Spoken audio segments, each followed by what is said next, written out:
भागवत पुराण चतुर्थ स्कंध अध्याय 1 से 5। अध्याय 1। स्वयंभू मनु की पुत्रियों की संतान। मैत्रेय ने कहा, अपने 2 पुत्रों प्रियव्रत और उत्तानपाद के अलावा मनु की शत्रुपा से 3 पुत्रियां थीं। वे आकुति, देवहूति और प्रसूति के नाम से प्रसिद्ध हुईं।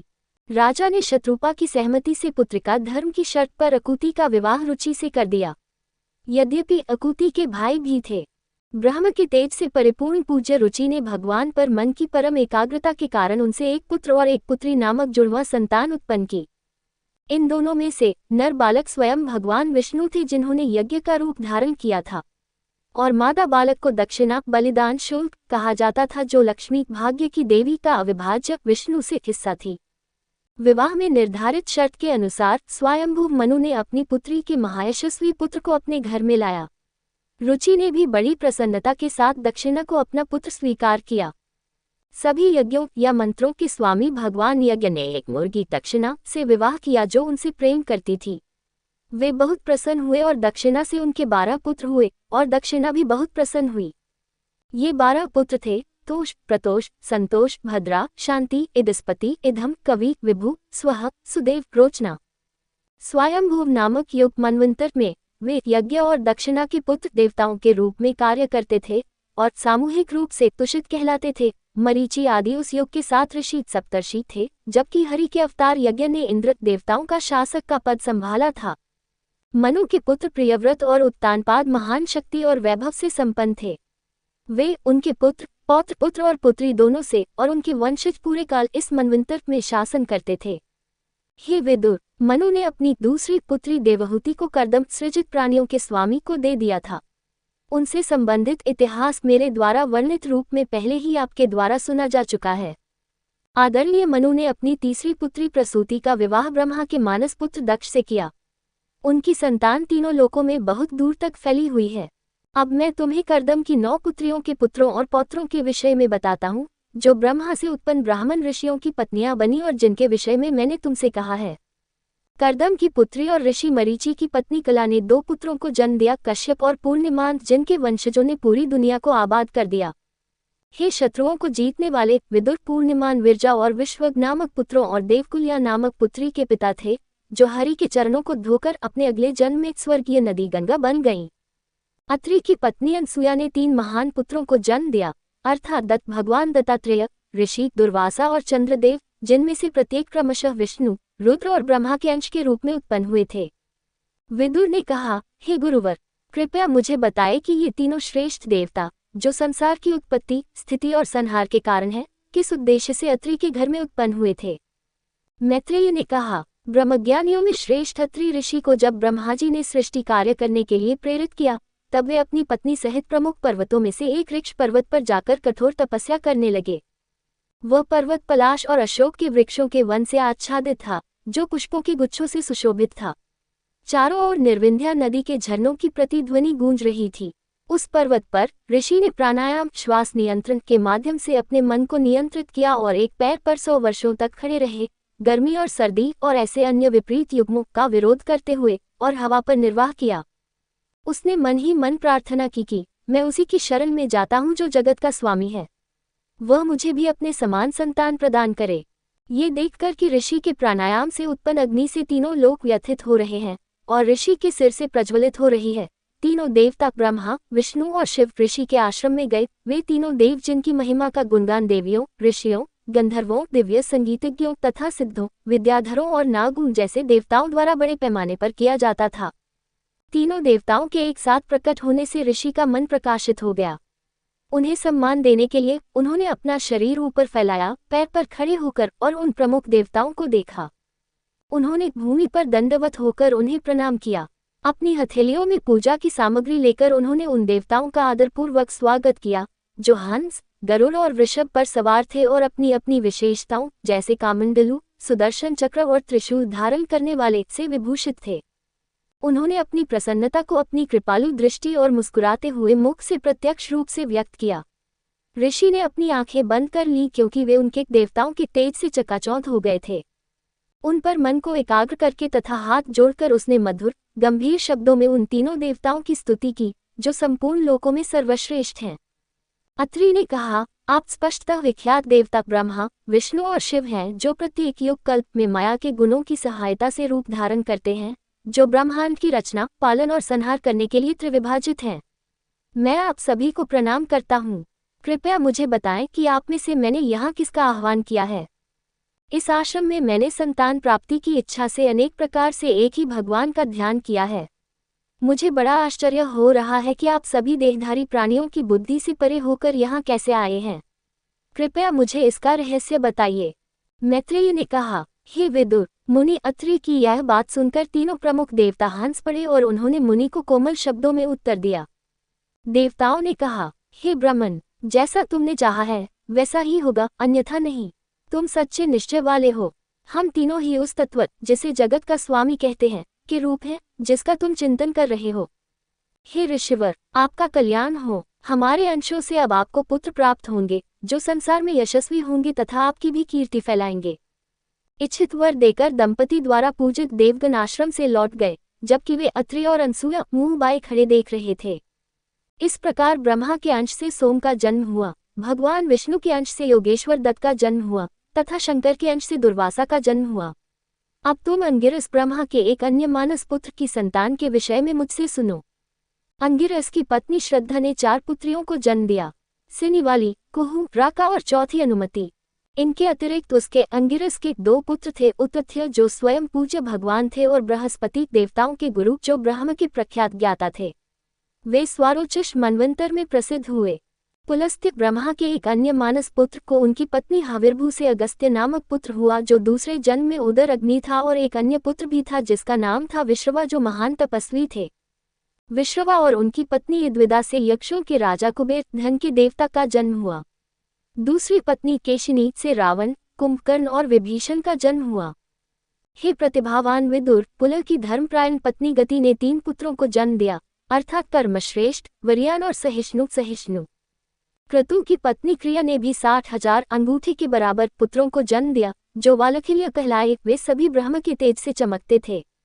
हे शत्रुओं को पीड़ा देने वाले विदुर, वशिष्ठ को अपनी पत्नी ऊर्जा अरुंधति से 7 पुत्र हुए जिनमें चित्रकेतु प्रमुख था। वे सभी शुद्ध हृदय वाले ब्राह्मण ऋषि थे। उनके पुत्र थे चित्रकेतु, सुरोचिष, विराज, मित्र, उल्बन, वसुभुर्यान और द्युमत। उनके अन्य पुत्र थे जैसे शक्ति और अन्य दूसरी पत्नी से। अथर्वण की पत्नी चिति या शांति ने दधीचि नामक पुत्र उत्पन्न किया जिसका नाम अश्वशिर था। उसने कठोर तप का व्रत लिया था। अब तुम मुझसे भृगु वंश के बारे में सुनो। महर्षि भृगु को अपनी पत्नी ख्याति से 2 पुत्र उत्पन्न हुए, धात्री और विधात्री, तथा एक पुत्री उत्पन्न हुई जिसका नाम श्री था जो भगवान विष्णु की भक्त थी। मेरु ऋषि ने अपनी पुत्रियों आयति और नियति का विवाह इन भृगु पुत्रों से अलग अलग किया। इनसे आयति और नियति, मृकंद और प्राण उत्पन्न हुए। मृकंद से मार्कंडेय और प्राण से ऋषि वेदशिरस उत्पन्न हुए। भृगु के एक और पुत्र कवि के पुत्र थे आदरणीय उष्णस शुक्राचार्य, दैत्यों के गुरु। इन सभी ऋषियों ने अपने वंशजों के द्वारा इस लोक को आबाद किया। हे विदुर, मैंने तुम्हें कर्दम के पौत्रों पुत्रियों की ओर से की संतान का वृतांत सुनाया है, ऐसा वृतांत जो श्रद्धालु और श्रद्धालु श्रोता के पापों को तुरंत दूर कर देता है। ब्रह्मा के एक अन्य पुत्र दक्ष ने स्वयंभू मनु की पुत्री प्रसूति से विवाह किया। प्रसूति से उन्हें 16 सुंदर नेत्रों वाली पुत्रियां हुईं। भगवान प्रजापति दक्ष ने अपनी 13 पुत्रियों को धर्म को, एक अग्नि को, एक सभी पितरों को तथा एक पुत्री भगवान शिव को दी जो संसार के बंधनों को काटने वाले हैं। श्रद्धा, मैत्री, दया, शांति, तुष्टि, पुष्टि, क्रिया, उन्नति, बुद्धि, मेधा, तितिक्षा, प्रिय और मूर्ति, ये 13 धर्म की पत्नियां हैं। श्रद्धा से शुभता, मैत्री से प्रसाद, दया से अभय, शांति से सुखा, तुष्टि से मुद, एक पुत्री मुदा, पुष्टि से स्माया, क्रिया ने योग, उन्नति, दर्पा, बुद्धि, अर्थ, मेधा, स्मृति, एक पुत्री तितिक्षा, क्षेम और री को जन्म दिया तथा प्रश्रय नामक पुत्र उत्पन्न किया। मूर्ति जो सभी उत्तम गुणों की मूल थी, उसने नर और नारायण ऋषियों को जन्म दिया। जब इन दोनों ऋषियों का जन्म हुआ तो सारा ब्रह्मांड आनंद से भर गया। मनुष्यों के मन, दिशाएं, वायु, नदियां और पर्वत सभी शांत और स्थिर हो गए। आकाश में तुरही बजाई गई, पुष्प वर्षा हुई, ऋषियों ने प्रार्थना की, गंधर्व और किन्नर प्रसन्नतापूर्वक गाने लगे। देवियां और अप्सराएं नाच रही थीं, सर्वत्र परम आनंद व्याप्त था, सर्वत्र मंगल था। ब्रह्मा आदि सभी देवता, नर और नारायण स्तुति प्रार्थनाओं के साथ उपस्थित थे। देवताओं ने कहा, उन परम पुरुष को नमस्कार है जिन्होंने अपनी माया से रचित इस ब्रह्मांड को बादलयुक्त आकाश में प्रकट हुए गंधर्वों के नगर के समान स्वयं में प्रकट किया तथा जो आज धर्म के घर में आत्मस्वरूप को प्रकट करने के लिए मुनियों नर और नारायण के रूप में प्रकट हुए हैं। भगवान जिनका वास्तविक स्वरूप शास्त्रों से ज्ञात होता है, हम देवताओं की ओर जिन्हें उन्होंने सत्वगुण द्वारा उत्पन्न किया है कृपा पूर्वक दृष्टि डालें ताकि हम संसार की व्यवस्थित व्यवस्था में आने वाले उपद्रवों से संसार की रक्षा कर सके। उनके नेत्र दया से भरपूर हैं तथा जो श्री के पात्र या लक्ष्मी के घट सुंदर कमल से भी बढ़कर हैं। हे विदुर, इस प्रकार देवताओं द्वारा स्तुति और पूजा किए गए उन दोनों दिव्य मुनियों ने अपनी दृष्टि से उन्हें आशीर्वाद दिया और गंधमादन पर्वत की ओर प्रस्थान किया। निसंदेह भगवान हरि के वे दो अंश इस संसार में यदुवंशी कृष्ण तथा कुरुवंशी श्यामवर्णी अर्जुन के रूप में पृथ्वी का भार उतारने के लिए अवतरित हुए हैं। अग्नि की पत्नी स्वाहा ने 3 पुत्रों को जन्म दिया। पावक, पवमान और शुचि ये सभी अग्नि के अधिष्ठाता देवता हैं तथा यज्ञों पर निर्वाह करते हैं। उन्होंने 45 अग्नियों को जन्म दिया। इन 45 अग्नियों, उनके 3 पिता पावक, पवमान और शुचि और एक पितामह देव अग्नि से 49 अग्निदेव बनते हैं। ये अग्नि देवता हैं जिनके नाम पर इष्टियां छोटे छोटे यज्ञ जिन्हें अग्निय अग्नि से संबंधित कहा जाता है वैदिक यज्ञों के दौरान वेदों में पारंगत व्यक्तियों द्वारा किए जाते हैं। पितर है अग्निश्वत्ता, बर्हिषद, सौम्य और आज्यप। वे या तो साग्न्य पवित्र अग्नि के माध्यम से जल का अर्घ्य ग्रहण करने वाले या अनग्न्य अग्नौकरण के बिना सीधे अर्घ्य ग्रहण करने वाले होते हैं। दक्ष की पुत्री स्वधा उनकी पत्नी थी। स्वधा ने 2 पुत्रियों को जन्म दिया, वायुना और धारिणी। वे दोनों शास्त्र ज्ञान और आध्यात्मिक ज्ञान में पारंगत थीं और उन्होंने उसी का व्याख्यान किया। यद्यपि शिवजी की पत्नी सती, जो गुण और चरित्र में उनके समान थी, उनकी सेवा करती थी, परंतु उनके कोई पुत्र नहीं था। जब वो बहुत छोटी थी तो उसने यौगिक विधि से अपनी इच्छा से अपना शरीर त्याग दिया था, क्योंकि वह अपने पिता से बहुत क्रोधित थी, जो उसके निर्दोष पति शिव के विरोधी थे। अध्याय 2 भगवान शिव और दक्ष के बीच दरार। महाभारत के अनुसार दक्ष और शिव के बीच मतभेद का कारण शिव द्वारा दक्ष का अपमान है। भागवत पुराण आए, लेकिन महाभारत और महाभारत में शिव और विष्णु की सापेक्ष श्रेष्ठता के बारे में दक्ष और दधीची के बीच बहस के कारण ही दक्ष ने यज्ञ के दौरान शिव की उपेक्षा की। विदुर ने कहा, दक्ष अपनी पुत्री से बहुत स्नेह करते थे, फिर उन्होंने अपनी पुत्री सती का तिरस्कार क्यों किया तथा पुण्यात्माओं में श्रेष्ठ शिव से क्यों द्वेष किया, जो चर अचर जगत के महान देवता हैं, जो किसी से बैर नहीं रखते, जो शांति स्वरूप हैं तथा जो अपने आनंद स्वरूप में प्रसन्न रहते हैं, उन भगवान शिव से कौन और कैसे घृणा कर सकता है। हे ब्राह्मण, मुझे बताए कि दामाद शिव और ससुर दक्ष के बीच किस कारण से वैर उत्पन्न हुआ, जिसके कारण सती को उस प्राण को त्यागना पड़ा जिससे अलग होना कठिन है। मैत्रेय ने कहा, पूर्व काल में प्रजापतियों विश्व के पूर्वजों के यज्ञ सत्र के दौरान महान ऋषि मुनि, सभी प्रकार के देवता, जिनमें पवित्र अग्नि की अध्यक्षता करने वाले देवता भी शामिल थे, अपने सेवकों के साथ एकत्रित होते थे। जब सूर्य के समान तेजस्वी दक्ष ने प्रवेश किया, तब उन्होंने अपने तेज से विशाल सभा भवन का अंधकार दूर कर दिया। उन्हें देखकर अग्निदेवों सहित सभा के सभी सदस्य उनके तेज से अभिभूत हो गए और अपने अपने आसन से उठ खड़े हुए। केवल ब्रह्मा और भगवान शिव ही खड़े नहीं हुए। सभा के नेताओं ने भगवान दक्ष का आदरपूर्वक स्वागत किया। उन्होंने ब्रह्मांड के रचयिता भगवान ब्रह्मा को प्रणाम किया और ब्रह्मा की अनुमति से वे आसन पर बैठ गए। जब दक्ष ने देखा कि भगवान शिव संसार को प्रसन्न करने वाले पहले से ही बैठे हुए हैं और उन्होंने उनकी उपेक्षा की है, तो उन्हें ये सहन नहीं हुआ। वे उनकी ओर तिरछी दृष्टि से देखते हुए, मानो उन्हें अपने क्रोध की अग्नि से भस्म कर देना चाहते हों, वे चिल्ला उठे, हे ब्राह्मण मुनियों, मेरी बात सुनो। मैं देवताओं और अग्नि देवताओं के साथ तुम्हें अच्छे लोगों के आचरण की विधि समझाता हूँ। यह मैं ईर्ष्या या अज्ञानता के कारण नहीं कह रहा हूँ। ये भगवान शिव निर्लज है, इसने जगत के रक्षकों की महिमा को नष्ट कर दिया है। यह अभिमानी व्यक्ति जो उचित कार्य करना नहीं जानता, उसने अच्छे लोगों के मार्ग को दूषित कर दिया है। वह मेरे लिए एक शिष्य की तरह है, क्योंकि उसने एक पुण्यात्मा की तरह ब्राह्मणों और यज्ञ की उपस्थिति में मेरी सावित्री के समान पुत्री का हाथ थाम लिया। मेरी बेटी से विवाह करने, शाब्दिक रूप से उसका हाथ लेने के बाद इस बंदर जैसी आंखों वाले व्यक्ति ने मेरे प्रति शब्दों से भी उचित शिष्टाचार नहीं दिखाया, जबकि उसे खड़े होकर और झुककर मेरा सम्मान करना चाहिए था। इस अभिमानी अधर्मी व्यक्ति को, जिसने धार्मिक कृत्यों का त्याग कर दिया है और जिसने धार्मिक मर्यादा की सभी सीमाओं का उल्लंघन किया है, मैंने अपनी युवा पुत्री दे दी। यद्यपि मैं ऐसा करने में अनिच्छुक था, जैसे कोई शूद्र को, जो वैदिक विद्या प्राप्त करने के योग्य नहीं है, पवित्र सुंदर शब्द वेद प्रदान करता है। आत्माओं और भूतों के समूह से घिरा हुआ और अपने बालों को बिखेरे हुए, वह नग्न अवस्था में पागलों की तरह हंसता और रोता हुआ भूतों के भयानक निवासों श्मशानों में घूमता है। उन्हें अंतिम संस्कार की चिताओं की राख में नहलाया जाता है और शवों और मानव हड्डियों पर पहने जाने वाले हारों से सजाया जाता है। वे केवल नाम के लिए शिव शुभ हैं, लेकिन वास्तव में अशुभ हैं। वे हमेशा नशे में रहते हैं और नशे में धुत लोगों द्वारा प्रिय होते हैं। वे निश्चित रूप से शैतानी आत्माओं, प्रमथों और भूतों के स्वामी हैं जो तमोगुण के अवतार हैं।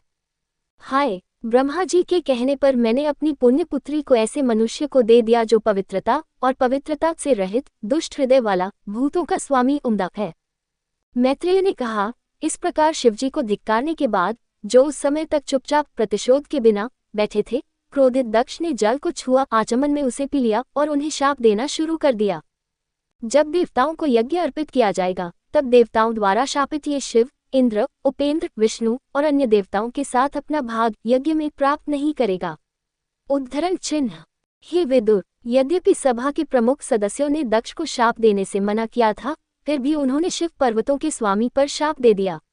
वे अत्यंत क्रोधित होकर उस स्थान को छोड़कर अपने निवास स्थान पर चले गए।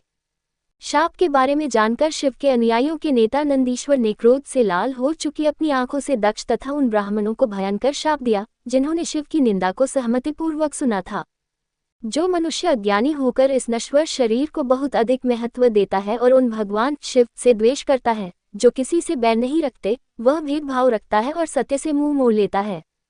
तुच्छ इंद्रिय सुख की तृप्ति की इच्छा से वह दक्ष गृहस्थ जीवन में आसक्त है, जो भ्रामक छद्म धार्मिक प्रथाओं से भरा है। उसकी बुद्धि वेदों के अर्थवाद से भ्रमित है और वह कर्म अनुष्ठान, यज्ञ और ऐसे अन्य कार्यों से संबंधित में लीन है।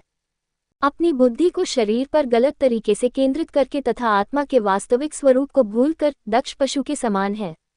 वह स्त्रियों में अत्यधिक आसक्त हो जाएगा तथा शीघ्र ही उसका सिर चेहरा बकरे का हो जाएगा। यह मूर्ख दक्ष, जो यज्ञ तथा अन्य धार्मिक कृत्यों से युक्त अविद्या, अज्ञान को ही वास्तविक ज्ञान मानता है, तथा जो लोग शिव की निंदा करते हुए उसके अनुयायी बने, उसका अनुमोदन किया, वे संसार जन्म मरण के चक्र में रहेंगे।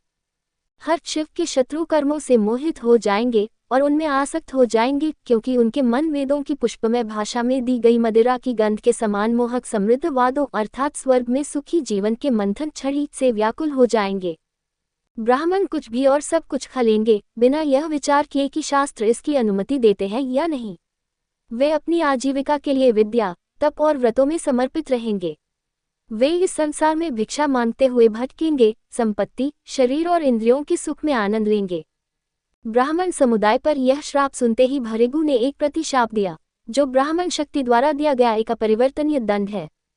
जो लोग भगवान शिव को प्रसन्न करने के लिए व्रत रखते हैं और जो लोग उनका पालन करते हैं, वे विधर्मी और सच्चे शास्त्रों के विरोधी होंगे। वे अपनी पवित्रता खो देंगे, मंदबुद्धि हो जाएंगे। वे जटाओं और हड्डियों के बाल पहनेंगे और राख से अपना शरीर ढक लेंगे। वे शिव पूजा के पंथ में प्रवेश करेंगे जहां शराब ही देवत्व होगी। चूंकि आप वेदों और ब्राह्मणों की निंदा करते हैं, जो सुरक्षात्मक बांधों की तरह समाज की रक्षा के लिए मनुष्यों को प्रतिबंधित करने वाले निश्चित कानून बनाते हैं, इसलिए आपने विधर्म को अपना लिया है। यही लोगों के लिए एकमात्र शुभ प्राचीन मार्ग है, अर्थात वेदों द्वारा निर्दिष्ट मार्ग। पूर्वजों, हमारे पूर्वजों ने इसका अनुसरण किया है और जनार्दन इसके मानक प्रमाण है। ये वेद परम ब्रह्म है, पुनर्तः शुद्ध है। यह अच्छाई का शाश्वत मार्ग है। इसकी निंदा करते हुए तुम विधर्म को अपनाओगे, जिसमें भूतों के स्वामी ही देवत्व हैं। मैत्रेय ने कहा, जब भृगु ये शाप दे रहे थे, तो भगवान शिव, जो कि घटित हुई घटना से थोड़ा दुखी थे, अपने अनुयायियों के साथ सभा भवन से चले गए। संसार के जनक पुरुषों ने भी 1000 वर्ष का यज्ञ सत्र पूर्ण किया, जिसमें भगवान हरि को प्रसन्न किया जाना था। सत्र के समापन पर उन्होंने गंगा और यमुना के संगम पर अपना अंतिम स्नान अवभृत किया। इस प्रकार स्वयं को शुद्ध करके वे अपने अपने घरों को लौट गए। अध्याय 3 शिव द्वारा सती को दक्ष यज्ञ में भाग लेने से रोकना। मैत्रेय ने कहा, बहुत समय बीत गया जब दामाद शिव और ससुर दक्ष एक दूसरे से चिरस्थायी शत्रुता रखते थे। जब देवताओं में सर्वोच्च ब्रह्मा द्वारा दक्ष को सृष्टि के सभी देवताओं का प्रमुख नियुक्त किया गया, तो वे गर्व से फूल गए। रुद्र को यज्ञ से बाहर करने का एक अतिरिक्त कारण वाजपेयी यज्ञ संपन्न करने के पश्चात ईश्वर तथा अन्य ब्रह्मविद्या में निपुण ऋषियों की उपेक्षा करके दक्ष ने बृहस्पतिसव नामक श्रेष्ठ यज्ञ प्रारंभ किया, जैसा कि श्रुति में वाजपेयी के पश्चात इस यज्ञ का आदेश दिया गया है। उस यज्ञ में समस्त ब्राह्मण ऋषियों, देवमुनियों, पितरों तथा अन्य देवताओं का शुभ विधिपूर्वक स्वागत किया गया। उनकी पत्नियों का भी उनके पतियों के साथ शुभ स्वागत किया गया। जिन देवताओं की पत्नियां उपस्थित थीं, उनकी पुनः पूजा की गई। दक्ष की पुत्री देवी सती को अपने पिता के महान यज्ञ के बारे में आकाश मार्ग से जाते हुए देवगणों की बातों से पता चला। उसने देखा कि देव देवी जनजातियों जैसे गंधर्व, यक्ष की सुंदर स्त्रियां, जो आंखें घुमाती हुई, भव्य वस्त्र पहने हुए, गले में पदक सोने का आभूषण पहने हुए और कानों में चमकीली बालियां पहने हुए अपने पतियों के साथ दिव्य रथों में सभी दिशाओं से जा रही थी। उन्हें अपने महल के पास से उड़ते हुए देखकर वह उत्सुकता में अपने पति भगवान भूतपति सभी प्राणियों के रक्षक से बोली। सती ने कहा, ऐसा बताया गया है कि आपके ससुर प्रजापति दक्ष का महान यज्ञोत्सव शुरू हो चुका है। हे सुंदर भगवान, यदि आपकी इच्छा हो तो हम भी वहां चलें, क्योंकि ये देवता भी वहां जा रहे हैं। मेरी बहनें अपने सगे संबंधियों से मिलने की इच्छा से अपने पतियों के साथ वहां अवश्य जाएंगी। मैं भी तुम्हारे साथ उन उपहारों को ग्रहण करना चाहती हूँ जो मेरे माता पिता मुझे देंगे। हे शिव, मैं वहां अपने पति के योग्य बहनों को, स्नेह से पूर्ण हृदय वाली अपनी मौसियों और अपनी माता को तथा प्रमुख ऋषियों द्वारा किए जा रहे महानतम यज्ञ को या महान ऋषियों द्वारा स्थापित किए गए यज्ञ की ध्वजा या यज्ञ स्तंभ को देखने के लिए उत्सुक हूँ। हे अजन्मा प्रभु, 3 गुणों सत्व, रज, तम से युक्त यह अद्भुत जगत आपकी ही माया से उत्पन्न हुआ प्रतीत होता है, इसलिए आपको वहां जाने की कोई जिज्ञासा नहीं है। तथापि मैं एक बेचारी स्त्री हूँ जो आपके वास्तविक स्वरूप को नहीं जानती, इसलिए मुझे अपने मूल स्थान को देखने की तीव्र इच्छा है। हे जन्महीन भगवान, उन अन्य स्त्रियों को देखो जो दक्ष से किसी भी तरह से संबंधित नहीं है, जो बहुत ही सजी धजी है, अपने पतियों के साथ भीड़ में जा रही हैं। हे शितिकांत, मधुर चहकते हंसों कलहसों के समान श्वेत उनके वायुयानों की चाल से आकाश सुंदर दिख रहा है। हे भगवान, पिता के घर में उत्सव की बात सुनकर पुत्री का शरीर मन सहित कैसे अविचल रह सकता है। लोग बिना बुलाए भी अपने मित्रों, अपने पतियों, स्वामी, अपने गुरु और माता पिता के घर जाते हैं। ऐसे में निमंत्रण की औपचारिकता अनावश्यक होती है। हे अमर प्रभु, मुझ पर कृपा करें, आप दयालु हैं, आपको मेरी यह इच्छा अवश्य पूरी करनी चाहिए। आप जो पूर्ण बुद्धि के स्वामी हैं, उन्होंने मुझे अपने शरीर के आधे भाग में स्थित किया है। मेरी प्रार्थना के अनुसार आप पर यह कृपा करें। ऋषि ने कहा, अपनी प्रिय पत्नी के इस प्रकार आग्रहपूर्वक अनुरोध करने पर जो शिवजी अपने मित्रों तथा संबंधियों के प्रति इतने स्नेही थे, उन्हें दक्ष द्वारा अन्य ब्रह्मांड के जनक के समक्ष कहे गए बाण के समान कटु वचनों की याद आ गई। तथापि उन्होंने मुस्कुराकर उत्तर दिया। भगवान शिव ने कहा, हे सुंदरी, आपने बहुत अच्छी बात कही है कि लोग अपने रिश्तेदारों के यहाँ जाते हैं, भले ही उन्हें आमंत्रित न किया गया हो। लेकिन ऐसा तभी होता है जब उनकी दृष्टिकोण उनके शक्तिशाली अहंकार से प्रभावित न हो कि शरीर ही आत्मा है और उनका क्रोध ऐसे आगंतुक के प्रतीक न हो। विद्या, तप, धन, सुंदर व्यक्तित्व, यौवन और उच्च कुल ये गुण सज्जनों के लिए अच्छे हैं, किंतु दुष्टों के लिए ये अभिशाप के समान हैं।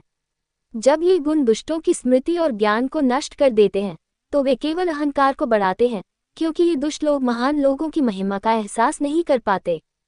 जो स्थिर मन वाले हों, उन्हें अपना संबंधी समझते हों, जो आगंतुकों को कुटिल बुद्धि से, भौहें सिकोड़कर और क्रोध भरी दृष्टि से देखते हों, ऐसे व्यक्तियों के घर कभी नहीं जाना चाहिए। शत्रुओं के बाणों से घायल हुए शरीर वाले मनुष्य को उतनी पीड़ा नहीं होती जितनी कुटिल बुद्धि वाले अपने ही कुटुंबियों के कटु वचनों से कट जाने वाले को होती है। क्योंकि कुटिल बुद्धि वाले मनुष्य को तो नींद आ जाती है, परंतु कुटिल बुद्धि वाले मनुष्य को रात दिन पीड़ा होती रहती है। हे सुंदरी आकर्षक भौहों वाली, मैं निश्चित रूप से मानता हूँ कि तुम दक्ष सृजित प्राणियों के स्वामी की सभी पुत्रियों में सबसे प्रिय हो। फिर भी मेरे साथ तुम्हारे संबंधों के कारण, जिनसे तुम्हारे पिता अत्यंत घृणा करते हैं, तुम उनसे उचित ध्यान या सम्मान नहीं प्राप्त करोगी। जो महापुरुष जीव के मन के साक्षी की भांति अहंकार से रहित खड़े रहते हैं, उनकी समृद्धि, वैभव, सिद्धियों से युक्त देखकर उसका हृदय ईर्ष्या से उबल रहा है तथा उसकी इंद्रियां तृप्ति के लिए अत्यधिक व्याकुल हैं। किंतु उनके श्रेष्ठ पद को सरलता से प्राप्त न कर पाने के कारण वह उनसे उसी प्रकार घृणा करता है जैसे असुरों ने हरि से घृणा की थी। हे क्षीण कमर वाली महिला, परस्पर आदर सत्कार अर्थात आगे बढ़कर स्वागत करना, विनय प्रकट करना, प्रणाम करना, ये सब बुद्धिमान भागवत भगवान के भक्त ही उचित रूप से करते हैं। वे ये सब परम पुरुष वासुदेव के प्रति मानसिक रूप से करते हैं, जो सबके हृदय में निवास करते हैं, परंतु उनके प्रति नहीं, जो आत्मा और शरीर को एक समान मानते हैं और अपने शरीर के प्रति बाह्य औपचारिकताओं के पालन की अपेक्षा करते हैं। परम शुद्ध सत्व हृदय या सत्व नामक गुण को वासुदेव कहा गया है, क्योंकि सत्व में ही परम पुरुष वासुदेव अपने वास्तविक अप्रकट रूप में प्रकट होते हैं और अनुभव किए जाते हैं। सत्व परम शुद्ध मन में ही मैं उनको नमस्कार करता हूँ जो इंद्रिय बोध से परे हैं। अतः हे सुंदरी, तुम्हें दक्ष तथा उसके अनुयायियों से नहीं मिलना चाहिए। यद्यपि दक्ष तुम्हारे पिता हैं, तुम्हारे शरीर के रक्षक हैं, किंतु दक्ष मेरे शत्रु हैं। जब मैं प्रजापतियों द्वारा किए जा रहे यज्ञ में भाग लेने गया तो उन्होंने मेरे प्रति अपशब्दों का प्रयोग करके अपनी घृणा प्रकट की। यद्यपि मैं निर्दोष था, मेरा कोई दोष नहीं था। यदि तुम मेरी सलाह को अनदेखा करके वहां जाओगे तो इससे तुम्हारा कोई भला नहीं होगा। जब कोई प्रतिष्ठित व्यक्ति अपने रिश्तेदारों से अपमानित होता है तो वह अपमान तुरंत उसकी मृत्यु का कारण बनता है। अध्याय 4 सती का योग द्वारा आत्मदाह। मैत्रेय ने कहा। इतना कहकर शंकर चुप हो गए, क्योंकि उन्हें अपनी पत्नी के शरीर के नाश मृत्यु की आशंका थी, चाहे वे उसे जाने दें या मना कर दें। सती जो अपने मित्रों और संबंधियों से मिलने के लिए उत्सुक थी, लेकिन शंकर से डरती थी, अनिर्णायक हो गई। मन में दो विचार, एक हिलते हुए पेंडुलम की तरह वह अपने संबंधियों से मिलने बाहर गई और शिव के डर से वापस लौट आई। सती अपने स्वजनों से मिलने की इच्छा के नष्ट हो जाने से मन में व्याकुल हो उठी। स्नेह के कारण वे फूट फूट कर रोने लगी और अत्यंत निराशा में रोने लगी। वे क्रोध से कांप उठी। उन्होंने क्रोध में अद्वितीय शिव की ओर देखा, मानो वे उन्हें जला देंगी। तब वह स्त्री स्वभाव के कारण विवेक खो बैठी। भारी आहें भरती हुई, शोक और क्रोध से व्यथित हृदय लिए हुए वह अपने माता पिता के घर चली गई। उसने उन शिवजी को छोड़ दिया जो संतों के प्रिय हैं और जिन्होंने प्रेमवश अपना आधा शरीर उसे दे दिया था। त्रिनेत्र देव शिव के हजारों अनुयायी, जिनमें मन्यमान, मद आदि यक्ष तथा नंदिकेश्वर आदि निजी सेवक भी थे, शीघ्रतापूर्वक किंतु निर्भयतापूर्वक या शिव की अवज्ञा से दुखी हृदय से सती के पीछे चल पड़े, जो अकेली ही तीव्र गति से चल पड़ी थी।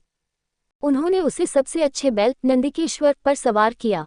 वे उसके साथ सारिकाएं गाते हुए पक्षी, गेंदे, दर्पण और कमल, उसके मनोरंजन के लिए एक सफेद छत्र, चौड़ियां और मालाएं, उसका राजसी प्रतीक और ढोल, शंख और बांसुरी जैसे संगीत वाद्य यंत्र लेकर गए। वह यज्ञ स्थल में प्रविष्ट हुई, जहां ब्राह्मण वेदमंत्रों का उच्च स्वर में उच्चारण कर रहे थे तथा एक दूसरे से वैदिक मंत्रों के उच्चारण में प्रतिस्पर्धा कर रहे थे, जहां ब्राह्मण ऋषि और देवता उपस्थित थे, जहां चारों ओर मिट्टी, लकड़ी, लोहा, सोना, दर्भ, घास और चमड़े से बने बर्तन और बर्तन रखे हुए थे। जब वह यजमान दक्ष के द्वारा अपमानित की गई थी, तब उसके भय से उसकी माता और बहनों के अतिरिक्त किसी ने भी उसका स्वागत करने का साहस नहीं किया। तथापि उसकी माता और बहनों ने स्नेहाश्रुओं से गले भरकर उत्सुकतापूर्वक उसे गले लगा लिया। सती को उसके पिता ने स्वागत नहीं किया। उसने अपनी माँ और मौसियों द्वारा दिए गए आतिथ्य और सम्मानपूर्वक दिए गए आसन को स्वीकार नहीं किया, न ही उसने अपनी बहनों द्वारा उसके स्वास्थ्य आदि के बारे में पूछे गए स्नेहपूर्ण प्रश्नों पर ध्यान दिया। रुद्र को उचित भाग दिए बिना ही यज्ञ संपन्न होते देखकर तथा अपने पिता द्वारा भगवान शिव के प्रति अपमानजनक व्यवहार देखकर स्वयं देवी सती को भी यज्ञ सभा में उचित स्वागत नहीं मिला था, इसलिए वे क्रोधित हो उठी, मानो वे क्रोध में आकर समस्त लोगों को जला डालेंगी। देवी सती ने अपने दिव्य तेज से उन भूत प्रेतों को वश में कर लिया जो यज्ञ को नष्ट करने के लिए उठ खड़े हुए थे, किंतु उन्होंने समस्त जगत के सामने शिव के शत्रु दक्ष की निंदा की, जो धूम्रमार्ग में अपने परिश्रम पर गर्व करता था, अर्थात महान यज्ञों के प्रदर्शन से फूला हुआ था। क्रोध से लड़खड़ाती हुई वाणी में, तुम्हारे अलावा और कौन है जो उन भगवान के प्रति शत्रुतापूर्ण व्यवहार करेगा, जो शत्रुता से परे हैं? उनसे बढ़कर संसार में कोई नहीं है। यद्यपि वे सभी देहधारियों के प्रिय आत्मा हैं, फिर भी उन्हें कोई प्रिय या द्वेषपूर्ण नहीं है। वे ही सबका कारण हैं। हे द्विज, जो लोग तुम्हारे समान ईर्ष्यालु हैं, दूसरों के गुणों में नहीं दोष देखते हैं, वे नीच कहलाते हैं। जो लोग मध्यम स्थिति में रहकर गुण दोषों को यथावत देखते हैं, वे महान माने जाते हैं। अच्छे लोग केवल गुणों को देखते हैं, दोषों को नहीं, और ये दोष अधिक बड़े होते हैं। महान लोग दोष तो देखते ही नहीं, परंतु वे छोटे से छोटे गुणों को भी बड़ा चढ़ाकर बताते हैं। इसमें कोई आश्चर्य नहीं कि ईर्ष्या के कारण इस जड़ भौतिक शरीर को आत्मा के रूप में देखने वाले अधर्मियों में महान लोगों की हमेशा द्वेषपूर्ण निंदा की जाती है। ऐसे निंदकों की महिमा उन महान पुरुषों के चरणों की धूल से धुंधली हो जाती है। इसलिए इन निंदकों को अच्छी आत्माओं की निंदा करना उचित है। हाय, तुम्हारा यश अशुभ हो गया है, क्योंकि तुम भगवान शिव से घृणा करते हो, जिनकी कीर्ति पवित्र है, जिनकी आज्ञाएं अनुल्लंघनीय हैं, तथा जिनके 2 अक्षरों का नाम शिव यदि एक बार भी जिह्वा से उच्चारण हो जाए तो मनुष्यों के सारे पाप नष्ट हो जाते हैं। हे शिव, जो जगत के मित्र और रक्षक हैं, उन पर आपका आदर है। उनके कमल जैसे चरणों की शरण महान पुरुषों सनक आदि ऋषियों के मधुमक्खी जैसे मन द्वारा ली जाती है, जो ब्रह्मानंद ब्रह्म में लीन होने का आनंद के मदिरा जैसे मधु का स्वाद लेने के लिए लालायित रहते हैं। वे चरण जो सांसारिक वस्तुओं की चाह रखने वाले लोगों पर, चाहे वे उन्हें प्राप्त करने के लिए कितने भी योग्य क्यों न हो, आशीर्वाद बरसाते हैं। आप कहते हैं कि भगवान शिव अपने वेश और आचरण में अशुभ है, अशिव। यदि ऐसा है तो क्या आपके अलावा अन्य देवता जैसे ब्रह्मा आदि, जो उनके चरणों से गिरे हुए फूल आदि अपने सिर पर धारण करते हैं, वे यह नहीं जानते कि वे केवल नाम के लिए ही शुभ शिव हैं? वास्तव में वे अशुभ हैं। शिव जो अपने बिखरे हुए जटाओं के साथ शमशान में भूतों के साथ रहते हैं और जो फूल मालाओं, चिता की राख और वहां पड़ी खोपड़ियों से अपने को सजाते हैं। जब संयमहीन लोग धर्म के रक्षक भगवान शिव की निंदा करें, तो यदि वह शक्तिहीन हो निंदा करने वाले को मारने में अथवा मरने में, तो उसे अपने कान बंद कर लेने चाहिए तथा उस स्थान से चले जाना चाहिए। यदि वह शक्तिशाली हो तो उसे बलपूर्वक उस निंदा करने वाली जीभ को काट देना चाहिए जो ऐसे बुरे शब्द बोलती हो, तथा अपने प्राण त्याग देने चाहिए यदि ऐसा करना आवश्यक हो। यही धर्म का मार्ग है। इसलिए हे शिवजी की निंदा करने वाले, मैं इस शरीर को धारण नहीं करूंगा, क्योंकि बुद्धिमान लोग कहते हैं कि अज्ञानता से ग्रहण किए गए शुद्ध भोजन को खाने का उपाय उसे उगल देना है। जो महापुरुष अपने आत्मा में आनंद पाता है, उसका मन आवश्यक रूप से वैदिक कथनों, आज्ञाओं और निषेधों के संबंध में का पालन नहीं करता। जिस प्रकार देवताओं और मनुष्यों की गतियां भिन्न भिन्न होती हैं, देवता आकाश में और मनुष्य पृथ्वी पर, उसी प्रकार जो व्यक्ति अपने कर्तव्य पथ पर चलता है, उसे दूसरे व्यक्ति के भिन्न मार्ग पर चलने में दोष नहीं देखना चाहिए। ये सत्य है कि वेदों में 2 प्रकार के कर्म बताए गए हैं, प्रवृत्त यज्ञ आदि और निवृत्त आत्मसंयम त्याग आदि। 2 अलग अलग प्रकार के पुरुषों के लिए एक की विशेषता सांसारिक वस्तुओं में आ सकती है और दूसरे की अनुपस्थिति। दोनों प्रकार के कर्म एक ही कर्ता में एक साथ नहीं पाए जा सकते। लेकिन किसी भी प्रकार का कर्म करने का कोई कर्तव्य ब्रह्म भगवान शिव पर नहीं आता। हे पिता, तुम इस बात का अभिमान मत करो कि तुम धनवान हो और रुद्र तुम्हारे लिए दरिद्र हैं। हे पिता, हमारे पास जो अनिमा आदि सिद्धियां हैं, वे कभी तुम्हारी नहीं हो सकती। वे यज्ञशालाओं में यज्ञ करके नहीं मिलती। हमारी शक्तियों का कारण अप्रकट है, क्योंकि वे हमारी इच्छा पर निर्भर हैं। उनका भोग अवधूत ब्रह्म के ज्ञाता, जिन्होंने सब कुछ त्याग दिया है, करते हैं। तुम्हारा मार्ग धूम्र मार्ग कर्म मार्ग पर चलने वाले प्राणियों द्वारा प्रशंसित है, जो यज्ञ में अर्पित भोजन से तृप्त होते हैं। अब इस अपवित्र शरीर को बहुत हो गया, जो तुमने भगवान शिव के विरुद्ध पाप करके जन्म लिया है। मैं एक अयोग्य पिता के साथ अपने संबंध को लेकर लज्जित हूँ। ऐसे व्यक्ति से जन्म लेने पर धिक्कार है, जो महान आत्माओं की निंदा करता है। जब भगवान शिव बैलध्वजाधारी देवता मुझे दाक्षायणी कहकर आपके गोत्र का उल्लेख करते हैं, तो मैं तुरंत ही अपनी सारी खुशी और मुस्कान खो देती हूँ और हृदय में अत्यंत दुखी हो जाती हूँ। इसलिए मैं आपसे उत्पन्न इस शरीर शव को त्याग दूंगी। मैत्रेय ने कहा, हे शत्रुओं को पराजित करने वाले। यज्ञशाला में दक्ष से इस प्रकार कहकर वह उत्तर दिशा की ओर मुख करके चुपचाप भूमि पर बैठ गई। उसने पीला वस्त्र पहन रखा था। उसने जल का स्पर्श किया, अर्थात आचमन की तरह उसे पिया, और आंखें बंद करके वह योग मार्ग में प्रवेश कर गई अपने भौतिक शरीर का परित्याग करने के लिए। अपनी योग मुद्रा में स्थिर होकर उन्होंने नाभि पर प्राण और अपान को समान रूप से नियंत्रित किया। नाभि मणिपुर चक्र में स्थित रहस्यमय जाल से उदान नामक प्राण वायु को ऊपर की ओर धकेलते हुए उन्होंने धीरे धीरे इसे ऊपर लाया और हृदय में रहस्यमय जाल में बुद्धि के साथ इसे स्थिर किया। शुद्ध निष्पाप महिला ने इसे अपने गले से होते हुए आज्ञा चक्र तक पहुंचाया, जो भौहों के मध्य में स्थित रहस्यमयी जाल है। इस प्रकार दक्ष के प्रति क्रोध के कारण उसने अपना शरीर त्यागने की इच्छा की, जिसे महान देवताओं में श्रेष्ठ भगवान शिव ने कई बार प्रेम पूर्वक उनकी गोद में रखा और दुलारा था। दृढ़ इच्छा शक्ति वाली उस महिला ने अपने अंगों शरीर में अग्नि और वायु का यौगिक ध्यान धारणा स्थापित किया। तब अपने स्वामी जगतगुरु भगवान शिव के चरण कमलों के आनंद का ध्यान करते हुए सती इतनी तल्लीन हो गई कि उन्हें अन्य कुछ भी सूझ नहीं रहा था। उन्होंने सभी अशुद्धियों को नष्ट कर दिया और उनका शरीर शीघ्र ही समाधि यौगिक एकाग्रता से उत्पन्न अग्नि से प्रज्वलित हो गया। इस महान चमत्कार को देखने वालों में स्वर्ग तथा पृथ्वी दोनों जगह शोक का महान कोलाहल मच गया। हाय हाय हाय, अपने पिता दक्ष के क्रोध से क्रोधित होकर भगवान शिव की प्रिय पत्नी सती ने अपने प्राण त्याग दिए। ओह, सृष्टि के स्वामी दक्ष की महान दुष्टता तो देखो, जिनसे सभी चर तथा अचर प्राणी उत्पन्न हुए हैं। उनकी महात्म्यवती पुत्री, जो सदैव सम्मान की पात्र थी, को उनके द्वारा किए गए अपमान के कारण अपने प्राण त्यागने पड़े। यह असहिष्णु, ईर्ष्यालु हृदय वाला, ब्रह्म से द्वेष करने वाला दक्ष इस संसार में महान अपयश भोगेगा। भगवान शिव के इस शत्रु ने अपनी पुत्री को, जो उसके साथ किए गए अपमानजनक व्यवहार के कारण मृत्यु के लिए तैयार हो रही थी, नहीं रोका। जब लोग इस प्रकार आलोचना कर रहे थे, तो सती के चमत्कारिक आत्मदाह को देखकर उनकी गणिकाएं अपने हथियार लेकर दक्ष को मारने के लिए उठ खड़ी हुईं। शिवजी के अनुचरों का वेग देखकर पूज्य भृगु ने दक्षिणाग्नि नामक यज्ञ में यजुर्वेद के मंत्रों का उच्चारण करते हुए आहुति दी, जो यज्ञ के विध्वंसकों को मारने के लिए प्रभावकारी थे। जब पुरोहित अध्वर्यु अर्थात भृगु ने आहुति डाली, तब ऋभु नामक देवता, जिन्होंने अपनी घोर तपस्या से सोमरस में भाग प्राप्त किया था, बड़े वेग से हजारों की संख्या में यज्ञ कुंड से उठे। अग्निदंडों से सुसज्जित तथा ब्राह्मण तेज से प्रकाशित देवताओं द्वारा पीटे जाने पर शिव की समस्त सेवक, प्रमथ तथा गुह्यक विभिन्न दिशाओं में बिखर गए। अध्याय 5 दक्ष के यज्ञ का विध्वंस।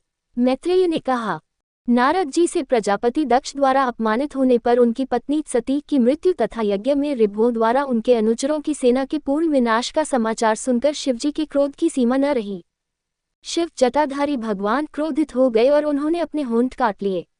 उन्होंने एक जटा उखाड़ी जो बिजली की चमक और आग की लपटों की तरह भयानक चमक से चमक रही थी। वे अचानक अपने पैरों पर खड़े हो गए और जोर से हंसते हुए और दहाड़ते हुए उसे जमीन पर पटक दिया। उससे वीरभद्र उत्पन्न हुए, जो बहुत बड़े थे और अपने कद से आकाश को छूते थे। उनके 1000 हाथ थे। उनका रंग काले बादल जैसा था। उनकी 3 आंखें सूर्य की तरह चमक रही थीं। उनके नुकीले दांत थे। उनके बाल आग की जलती हुई लपटों की तरह चमक रहे थे। उन्होंने खोपड़ियों की माला पहनी हुई थी और हमला करने के लिए कई हथियार उठाए हुए थे। भूतों के स्वामी भगवान शिव ने वीरभद्र को आदेश दिया। वीरभद्र ने हाथ जोड़कर आदेश मांगा, हे रुद्र, तुम मेरे अंश प्रकटीकरण हो, इसलिए तुम्हें ब्राह्मण शक्ति से डरने की आवश्यकता नहीं है। हे योद्धा, तुम मेरी सेना के नेता बनो और दक्ष को उसके यज्ञ सहित नष्ट कर दो। क्रोधित शिवजी की आज्ञा पाकर उन्होंने सर्वशक्तिमान देवाधिदेव की परिक्रमा की। हे विदुर, तब उन्होंने अपने आप को अपने अदम्य बल से महान योद्धाओं की शक्ति का सामना करने में समर्थ माना। उसके पीछे पीछे रुद्र के सेवक भी थे जो जोर जोर से दहाड़ रहे थे। वह स्वयं भी भयंकर गर्जना कर रहा था। उसने अपना त्रिशूल उठाया, जो मृत्यु के देवता को भी मार डालने में सक्षम था। उसके पैरों में आभूषणों की झनकार थी। उत्तर दिशा में धूल का बादल देखकर यज्ञकर्ता दक्ष, यज्ञ सभा के सदस्य, ब्राह्मण और उनकी पत्नियां सोचने लगे, ये कैसा अंधकार है? ये धूल का बादल कहाँ से आ रहा है? हवाएं नहीं चल रही हैं। नहीं, ये डाकू हो सकते हैं, क्योंकि लौह शासन वाले राजा प्राचीन बृहश अभी जीवित हैं। गायों को इतनी जल्दी घर नहीं ले जाया जाता। ये धूल कहाँ से आई है? क्या अब संसार प्रलय को आ गया है? उद्धरण चिन्ह। प्रसूति नामक महिलाओं ने व्यथित मन से कहा, ये सृष्टि के स्वामी दक्ष द्वारा किए गए पाप का परिणाम है, जिन्होंने अपनी अन्य पुत्रियों के सामने अपनी निर्दोष पुत्री सती का अपमान किया था। ये संभवतः दक्ष द्वारा रुद्र के प्रति अपराध के कारण हुआ है, जो ब्रह्मांड के अंत में नृत्य करते हैं। उनकी जटाएं बिखरी हुई हैं, उनके त्रिशूल की नोक पर दिशाएं सहारा देने वाले हाथी लगे हुए हैं, तथा उनके ध्वज जैसे हाथ अस्त्रों को उठाए हुए हैं, तथा वे गरजती हुई हंसी के साथ दिशाओं को चीर रहे हैं। जब वह क्रोध से भरा हुआ हो, तो क्या कोई बच सकता है? भले ही वह स्वयं भगवान ब्रह्मा ही क्यों न हो, जिन्होंने उनके रुद्र के क्रोध को भड़काया था। रुद्र, जो प्रतिरोध्य तेज वाले हैं, क्रोध से भरे हुए हैं। जब वे क्रोधित भाव से अपनी भौहें सिकुड़ते हैं, तो देखने में असहनीय होते हैं, और जिन्होंने अपने भयानक विषदंतों से नक्षत्रों के पूरे समूह को तितर बितर कर दिया है। जब लोग व्याकुल नेत्रों से इस प्रकार कल्पना कर रहे थे, तो दक्ष के लिए दुर्भाग्य का पूर्वाभास देने वाले हजारों शकुन आकाश तथा पृथ्वी पर बार बार प्रकट हो रहे थे। हे विदुर, इस बीच चारों ओर से विशाल यज्ञ मंडप पर आक्रमण हो गया, तथा रुद्र के अनुयायी अपने अपने हाथों में शस्त्र लिए हुए वहां आ गए। वे छोटे कद के, श्याम वर्ण के तथा भूरे रंग के थे, तथा उनके मुख और पेट मगरमच्छों के समान थे। कुछ लोगों ने प्रागवंश यज्ञशाला के पूर्वी और पश्चिमी स्तंभों पर स्थित शहतीर को तोड़ दिया। दूसरों ने यज्ञकर्ता की पत्नी के कमरे को तोड़ दिया, ये यज्ञशाला के पश्चिम में है। कुछ लोगों ने यज्ञशाला के सामने के सभा कक्ष को तोड़ दिया। कुछ लोगों ने यज्ञ की सामग्री का भंडार कक्ष तोड़ दिया, दूसरों ने यज्ञकर्ता की कुटिया और रसोई घर को तोड़ दिया। कुछ लोगों ने बलि के बर्तन तोड़ डाले, कुछ ने बलि की अग्नि बुझा दी, कुछ ने बलि के गड्ढे में पेशाब कर दिया और कुछ ने बलि के चबूतरे के चारों ओर बने क्षेत्रनुमा निर्माण को काट डाला। कुछ ने ऋषियों पर प्रहार किया, कुछ ने पुरोहितों की पत्नियों को धमकाया, कुछ ने निकट खड़े देवताओं को पकड़ लिया जो भागने का प्रयास कर रहे थे। मणिमा ने भृगु को बांधा, वीरभद्र, प्रजापति दक्ष, कैंडिश, भगवान पूषण, नंदीश्वर ने भग को पकड़ लिया। ये देखकर सब याजकगण, सभासदगण और देवतागण, उन पर भी पत्थरों की मार पड़ने लगी और वे सब और भाग खड़े हुए। जब भृगु हाथ में स्रुवा एक करछूल लेकर हवि अर्पित कर रहे थे, तब प्रतापी वीरभद्र ने उनकी मूंछें और दाढ़ी उखाड़ ली, क्योंकि जब दक्ष ने शिव का अपमान किया था तब उन्होंने भरी सभा में अपनी दाढ़ी दिखाकर उनका उपहास किया था। क्रोधित होकर पूज्य वीरभद्र ने भग को नीचे गिरा दिया और उसकी आंखें निकाल लीं। जैसे उस यज्ञ सभा में जब दक्ष शिव की निंदा कर रहे थे, उन्होंने दक्ष को आंखों से संकेत किया था। उन्होंने पूषण के दांत तोड़ दिए, जैसे बलराम ने कलिंग के राजा के किए थे, जब वह दक्ष द्वारा महान भगवान शिव की निंदा करते हुए अपने दांत दिखाते हुए हंस रहा था। 3 नेत्रों वाले वीरभद्र ने दक्ष को नीचे गिरा दिया और स्वयं दक्ष की छाती पर बैठकर एक तीक्ष्ण हथियार से उसका सिर काटने का प्रयास किया, किंतु वह ऐसा करने में असमर्थ रहा। हर वीरभद्र को ये देखकर बहुत आश्चर्य हुआ कि दक्ष की त्वचा वैदिक मंत्रों से अभिमंत्रित अस्त्रों से नहीं कटी थी। उन्होंने, जो पशुपति का एक रूप है, गहराई से सोचा कि क्या करना चाहिए। यज्ञ में पशुओं को जिस प्रकार मारा जाता है उसे देखकर भगवान पाशुपनाथ ने उसी विधि से बलि देने वाले दक्ष का सिर काट दिया। भूतों, प्रेतों और पिशाचों वीरभद्र की सेना के सदस्य की ओर से बहुत बढ़िया, शाबाश की ध्वनि उठी और उन्होंने उस वीरतापूर्ण कार्य की प्रशंसा की। अन्य लोगों अर्थात दक्ष के शिविर में स्थिति इसके विपरीत थी। क्रोध से भरे हुए वीरभद्र ने दक्ष के सिर को दक्षिणाग्नि नामक यज्ञ की अग्नि में आहुति के रूप में फेंक दिया।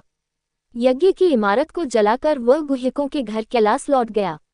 अगली वीडियो देखने के लिए आप चैनल सब्सक्राइब जरूर करें और लाइक करें और कमेंट करें। जय श्री राधा कृष्ण।